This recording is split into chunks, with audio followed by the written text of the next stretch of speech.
hamlet towns in Brunswick, my famous Hanover city.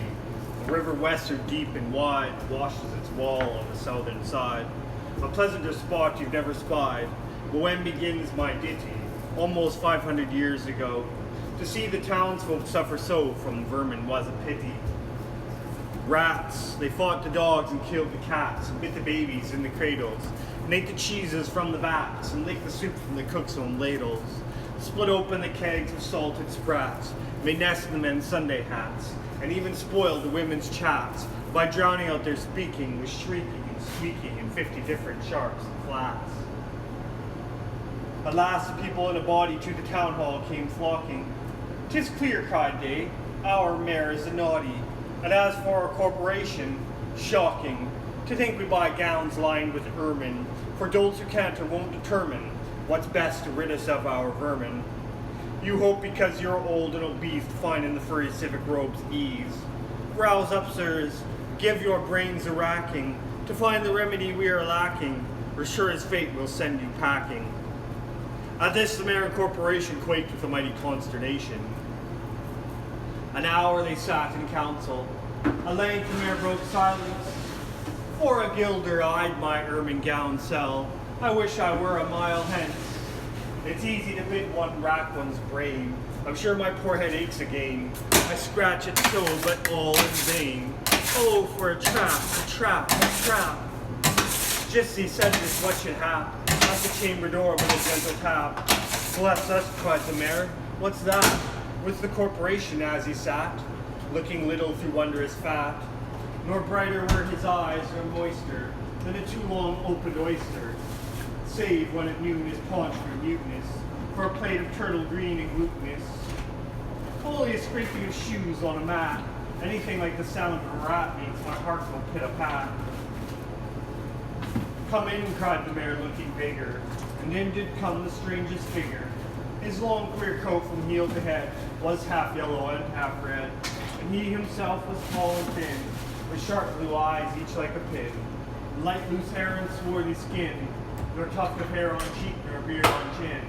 The lips or smile went out and in, there was no guessing his kith or kin, and nobody could enough admire this tall man in his quaint attire. Quoth one, "It's as my great-grandsire, starting up at the trump of doom's tone, had walked this way from his painted tombstone."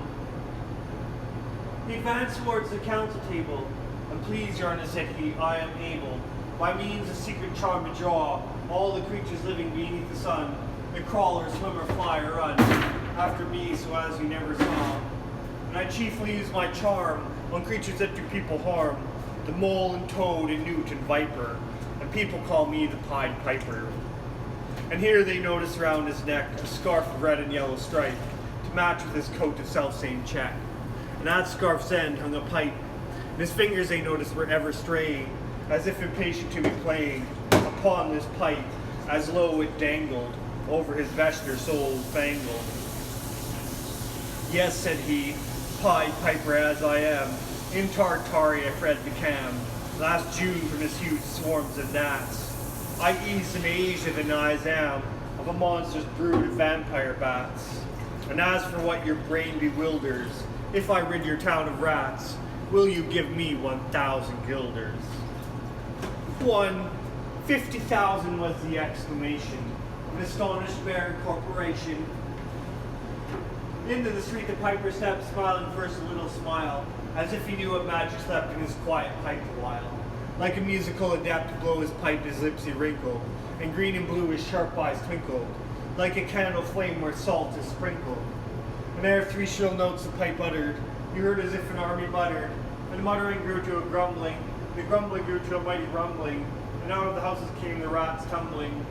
Great rats, small rats, lean rats, brawny rats, brown rats, black rats, gray rats, tawny rats, grave old plotters, gay young friskers, fathers, mothers, uncles, cousins, cocking tails and prickly whiskers, families by tens and dozens, brothers, sisters, husbands, wives, followed the Pied Piper for their lives. From street to street he piped advancing, and step for step they followed dancing, until they came to the river Weser, wherein all plunged and perished, save one who stout as Julius Caesar, swam across and lived to carry, as he the manuscript he cherished, to Rat Land home his commentary, which was, at first shrill notes of the pipe, I heard a sound of the scraping tripe, putting apples wondrous ripe into the cider presses gripe, and moving away a pickle tub boards, and leaving a jar of conserve cupboards, the drawing the corks of Trino flasks, and the breaking hoops of butter casks. And it seemed as if a voice, sweeter far than by harp or by Solary's breed, called out, "Oh, rats, rejoice! The world has grown to a vast rice-saltery. So munch on, crunch on, take your nunch on, breakfast, supper, dinner, lunch on, and just a bulky sugar punch on, already stayed like a great sun shone, gracious scarce an inch before me. Just as we thought it said come bore me, I found the west rolling over me." You should have heard the Hamlin people ring the bells, they rock the steeple. "Go," cried the mayor, "get long poles, poke out the nest and block the holes. Consult with carpenters and builders. Leave in our town not even a tree for the rats." When suddenly up the face of the piper perked in the marketplace, the first, if you please, my 1,000 guilders. 1,000 guilders? The mayor looked blue, so did the corporation too. For council dinners made rare havoc with claret, Moselle, Vin de Grave, hop, and half the money would replenish the seller's biggest bud of reddish, to pay this sum to a wondering fellow, for gypsy coat of red and yellow. Besides, quoth the mayor with a knowing wink, our business will go to the river's brink. We saw with our eyes the vermin sink. What's dead can't come to life, I think. So, friend, we're not folks to shrink from our duty of giving you something to drink, and a matter of money to put in your poke.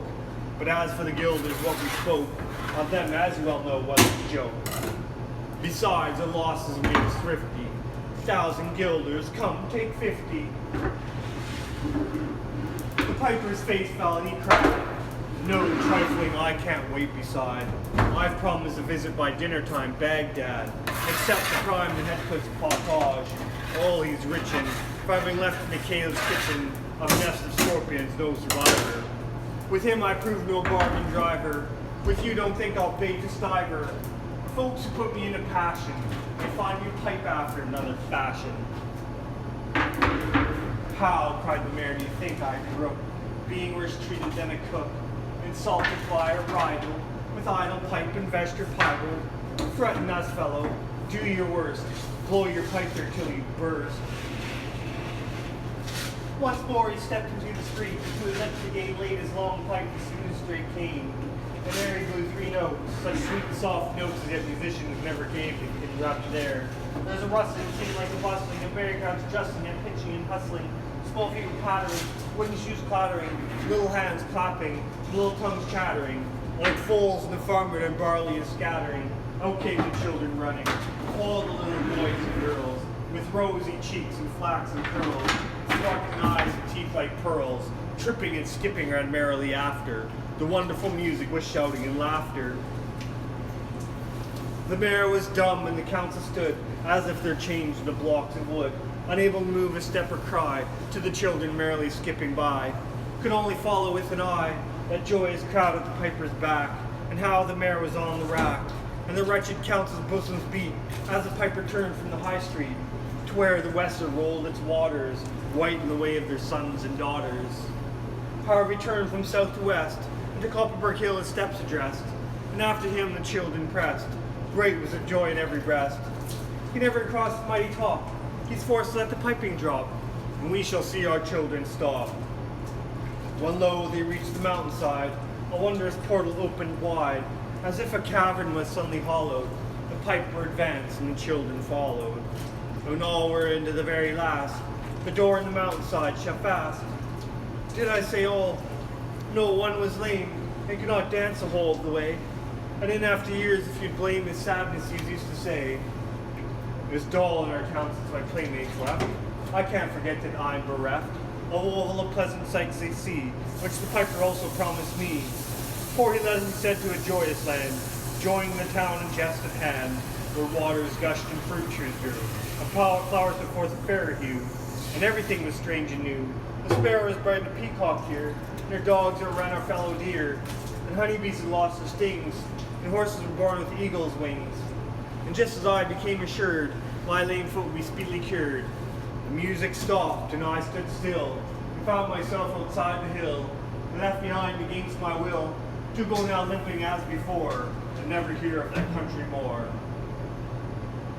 Alas, alas for Hamelin, there came into many a burgher's pate a text which says that heaven's gate opes the rich at his easy rate, as a needle's eye takes the camel in. The mayor sent east, west, north, and south, to offer the piper by word of mouth, wherever it was men's lot to find him, silver and gold to his heart's content, if only he'd return the way he went, and bring the children behind him. But when they saw 'twas lost endeavor, and piper and dances were gone forever, they made a decree that lawyers never should think their records dated duly, if after the day of the month and year, these words do not as well appear.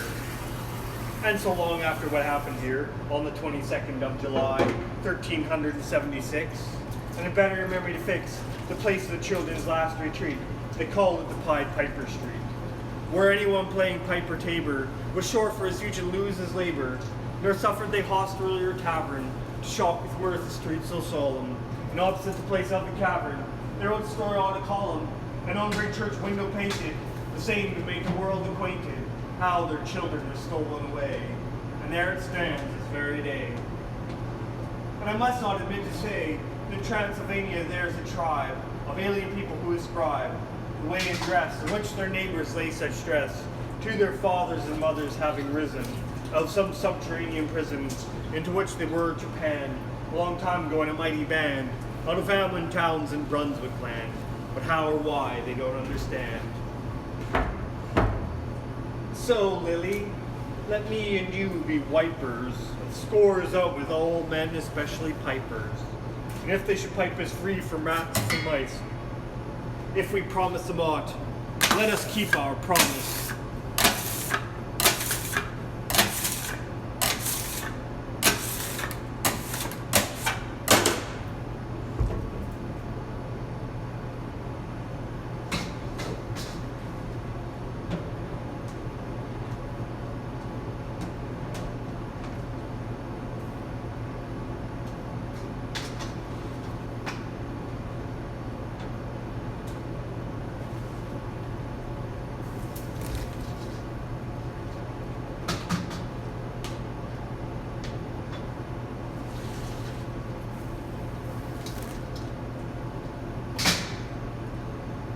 There was once a young man named Roland Pied who played the recorder when he wasn't baking bagels. One day he was walking through a park and playing his recorder to rest a while from all his baking, when suddenly he spied a corpse lying on the ground beneath a swarm of flies. He put down his recorder, walked over to the corpse, shooed the flies away, and covered the dead man in stones. Returning to his oven later that day, he found that his oven blade had gone on by itself and already baked half the bagels he needed. From that day on, Roland Pied was the happiest baker alive. He'd bake until he was tired, then he'd pull his recorder out of his pocket while his oven blade went on by itself. But Roland Pied lived in a town whose mayor did not admire his skill and was jealous of his fame. So the mayor devised a plan to rid the town of Roland. In the beginning, he said that Roland was a good worker, but lazy. Next, he said that Roland baked a whole lot, but badly. Then he accused Roland of being a sorcerer. The people turned on him. Therefore, Roland Pied took his recorder and left his home behind. When Roland Pied came to a neighboring town, he went to all the business owners, but none of them would give him any work. Finally, he met an old busker and asked him for work to keep body and mind together. "Come along with me," said the old man, "and we will share alms." So Roland Pied, the old man, started going around and singing, "Baker, why do you bear those silent things? Baker, how did you forget to stand where your feet are? Baker, no woman loves your wealth, although it's golden and good for her health. Baker, you are too dirty for a lover to wish to preen. Your limbs are the not support an old-fashioned machine. Baker, line the rings and bash the doors. You don't need their applause for a thing that is yours. You are a baker and are what you are, not by a miracle, but by the work of your arms. Baker, be who you are." Everybody gave alms the old man, But to Roland they said, "What does a young man like you out begging? Why don't you work for a living?" "Nobody will hire me," replied Roland Pye. "That's what you say. There is a king with so many hungry soldiers that he'll pay good wages to anyone willing to feed them." So Roland Pye went to the king's kitchen and took the old man whose alms he'd been sharing. The oven had never been used by anyone. Roland mixed the dough, then he rolled it into rings. Then he boiled them, dressed them with seeds, and baked them until they were golden brown. Then he tossed them into a crate to cool down. Whenever Roland wearied of baking, he'd play his recorder. And once he was weary of playing his recorder, he would sing, "Baker, why do you bear those silent things?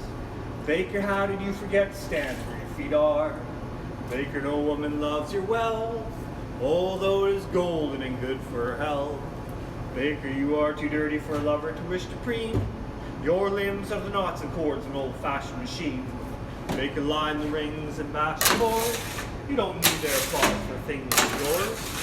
You are a baker and are what you are, not by a miracle, but by the work of your arms. Baker, be who you are." Hearing the singing, a princess looked out the window. She saw Roland Pye and fell in love with him. But she was a princess, and he a baker. The king would never consent to their marriage. So they decided to run away together. They fled at night in a boat. They were already on the high seas when Roland remembered the busker. He said to his beloved, "We must fetch the old man, since he shared his alms with me. We can't go off and leave him like that." At that very moment, the old man came up behind the boat, walking on the water as though it had been dry land. Reaching the boat, he said, "We agreed to divide everything we had, and I shared everything I owned. Now you have the king's daughter, and must give half of her to me." At this, he gave Roland Pye the knife to cut his bride in two. Roland Pye took the knife with a trembling hand. "You are right," he said. "You are perfectly right." He was on the point of cutting his bride in two, when suddenly the old man stopped him. "Stop. I knew you were a just man. I'm the dead man, mind you, whom you covered with stones. Go now, and may the two of you always be happy." At this, the old man walked away on the waves. The boat came to an island rich in all good things, with a princely palace awaiting the newlyweds.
My first thought was he lied in every word, that hoary cripple with malicious eye, askance to watch the working of his lie on mine, and most scarce able to afford suppression of the glee the person scored its edge at one more victim gained thereby.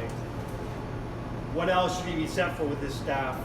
What saved waylay with his lies and snare all travelers who might find him posted there?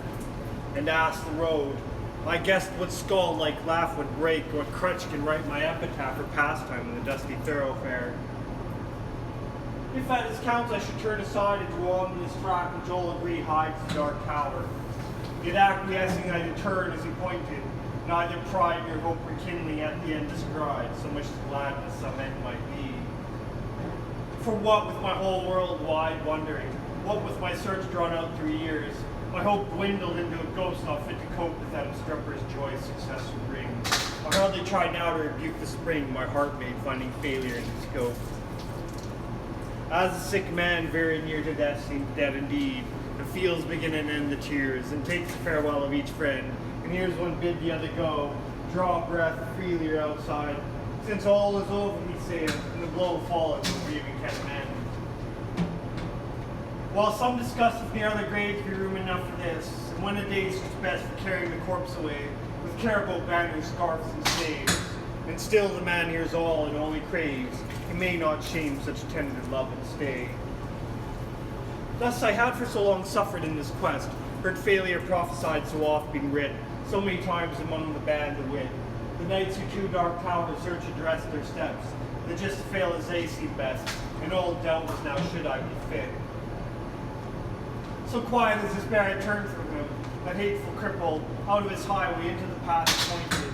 All the day had been a dreary one at best, and dim was settling into its close. Yet shot one grim red leer to see the plain catch its stray. For mark, no sooner was I fairly found, pledged to the plain after a pace or two, then pausing to a backward a last view, over the safe road 'twas gone, grey plain all round, nothing but plain to the horizon's bound. I must go on, naught else remained to do. So on I went. I think I never saw such starved ignoble nature. Nothing throve, for flowers as well expect a cedar grove, but chortle and spurge according to their law, I propagate their kind with none to awe. You think a bird being a treasure trove. Penry, inertness and grimace, in some strange sort were the land's portion.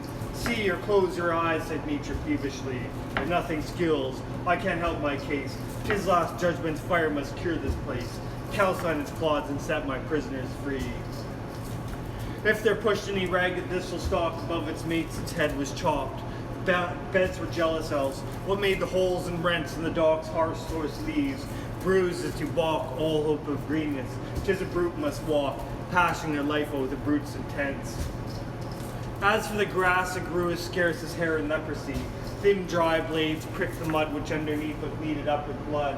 One stiff, blind horse, his every bone a stare, stood stupefied however he came there, thrust no past service from the devil's stud. Alive, he might be dead for aught I know, with red gaunted callop neck astrain, and shut eyes beneath rusty mane. Seldom went such grotesqueness with such woe. I never saw a brute I hated so. He must have been wicked to deserve such pain. I shut my eyes and turned them on my heart. As a man calls for wine before he fights, I asked one draught of earlier, happier sights. Ere fitly I could hope to play the part. Think first, fight afterward, the soldier's art. One taste of old time sets all to rights.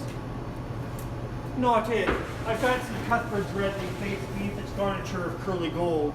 Dear fellow, till I almost felt him fold. An arm in mine to fix me to that place.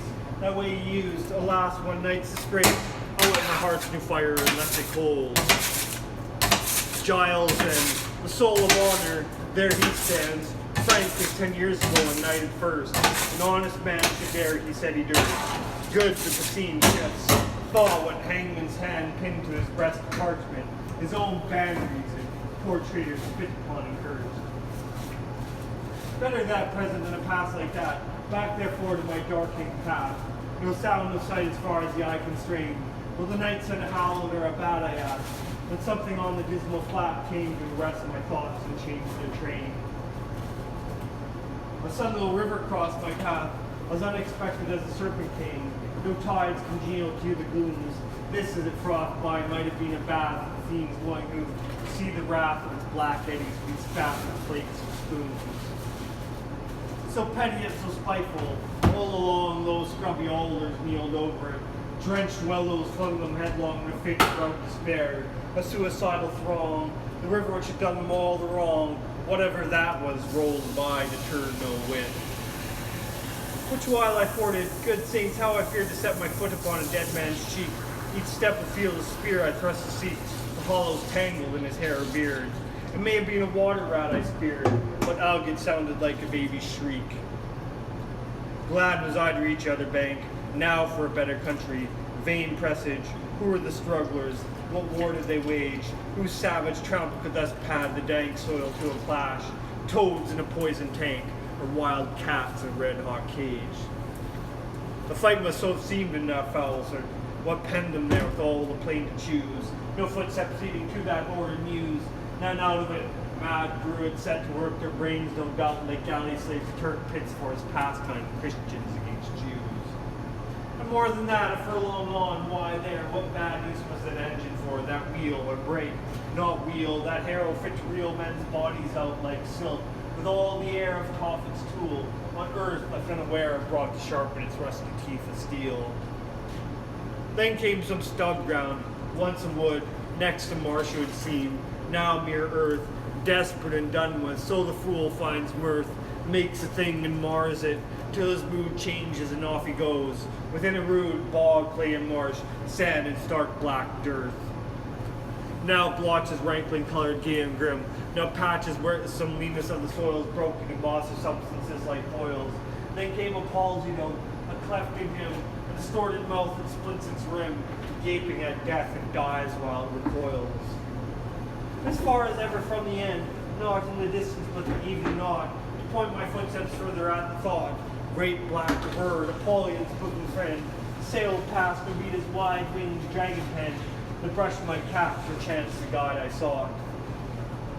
For looking up where I somehow grew, the place a different place all round, mountains with such names of grace mere heights and deeps now stolen of view.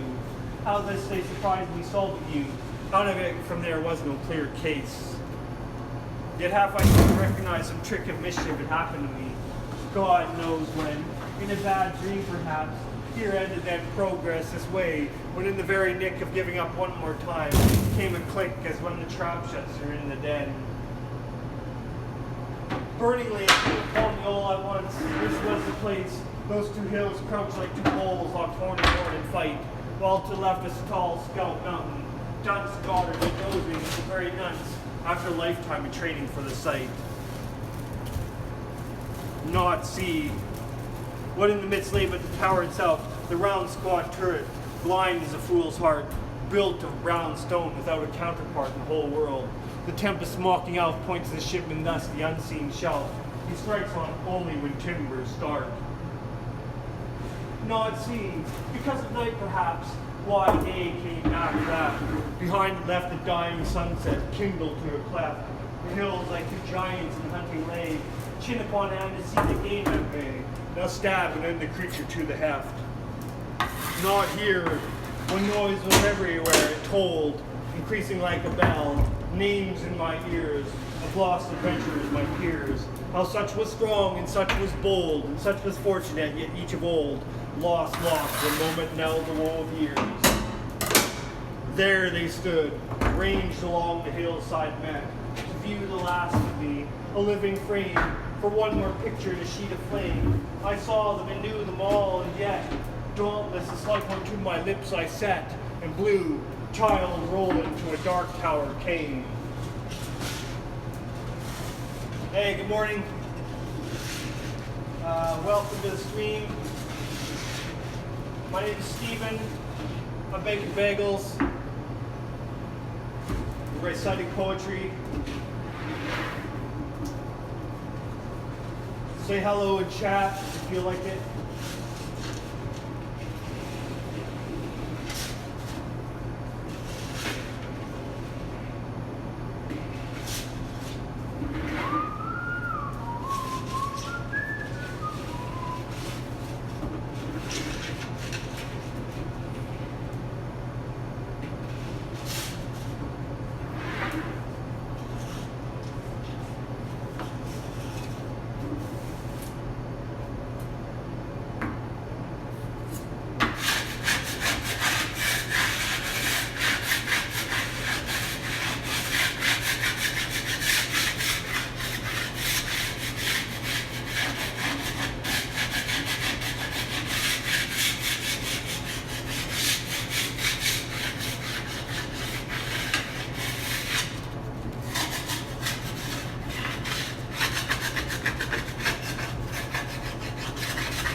once was a rich man who had just one son. The boy was dearly loved by his father. As everybody knows, the greatest scourge on earth for a rich man is work. Therefore, when his son turned 14, the father decided to send him to school to learn the science of laziness. On the same street as the rich man, there lived a famous and highly respected professor who had never done a lick of work in his life he could get out of doing. The rich man called on him and found him stretched out in the garden under a fig tree with a cushion under his head, a cushion under his back, and a cushion under his buttocks. Before talking to him, I must first see how he does, said the rich man to himself, and he hid behind a hedge to observe the man. The professor lay as still as a corpse with his eyes closed.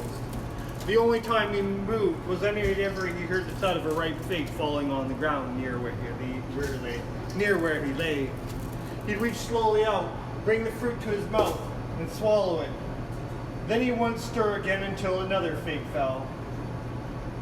This is just the professor my son needs, decided the rich man. And he came out from his hiding place, introduced himself, and asked the professor if he'd teach his son the science of laziness. Old man, answered the professor just above a whisper, don't talk so much. It tires me to listen to you. If you want to bring your son up as you and I are, just send him to me. So the rich man went home, took his son by the hand, thrust a feathered pillow under his arm, and led him to the garden.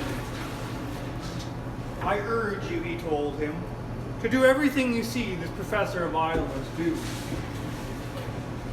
The boy, who already had the inclination for that particular science, also stretched out under the fig tree. Observing his teacher, he saw him reach for every fig that fell and bring it to his mouth.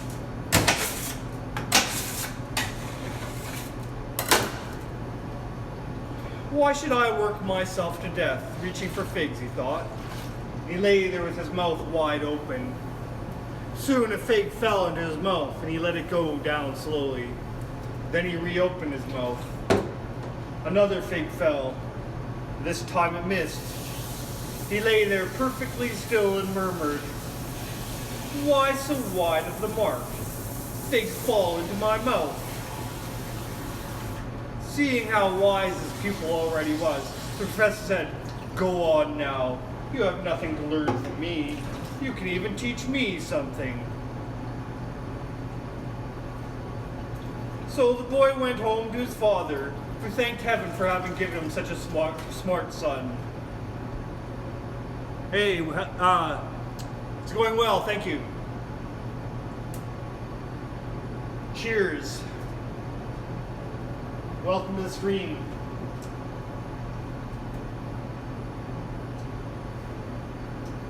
Things have been going well. Things are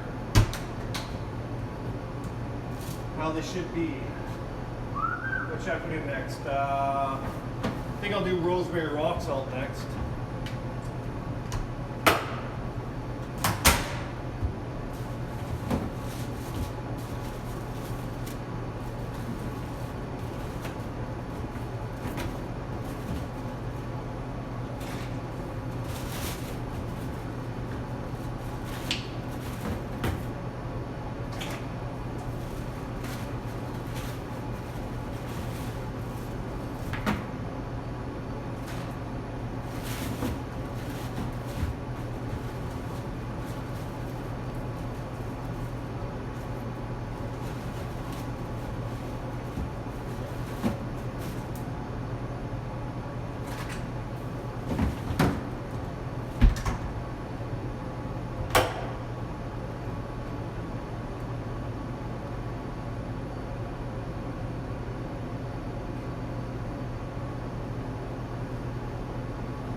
When in the course of human events it becomes necessary for one people to dissolve the political bands which connected them to another, assume among the powers of the earth the separate and equal stations to which the laws of nature and nature's God entitle them, a decent respect to the opinions of mankind requires that they should declare the causes which impel them to the separation.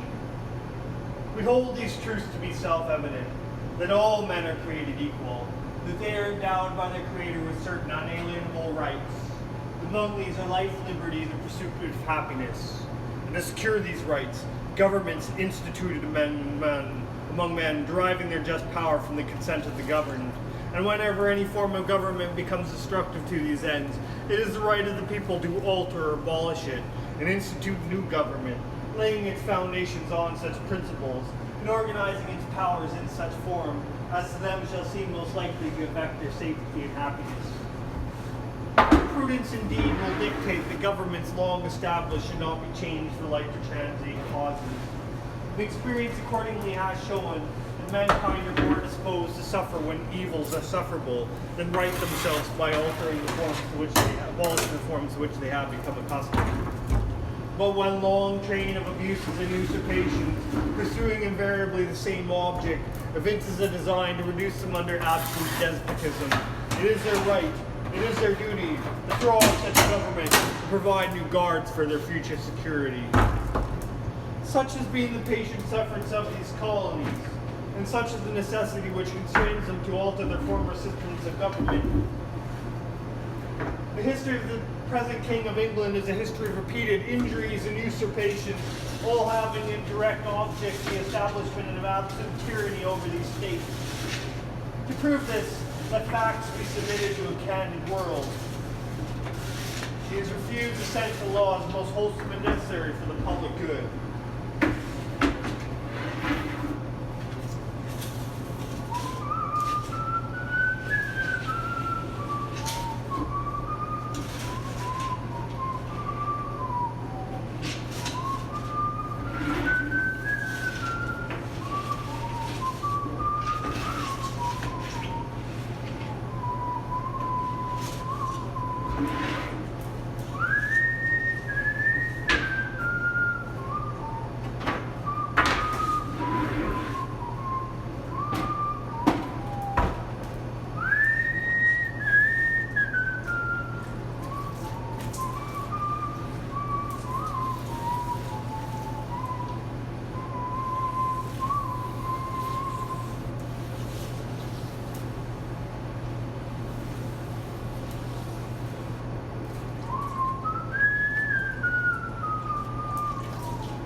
Hello.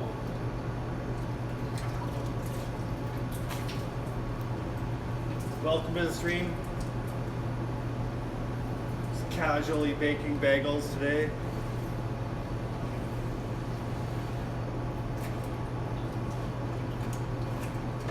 I'm trying to make it look casual anyways. feel sort of casual as well. Casual Steve. I think I might end the stream pretty soon here. I'm getting I'm yearning for a coffee. Actually, I might get an espresso this morning. Maybe an espresso macchiato, or maybe espresso con panna. I don't know. Something strong and black.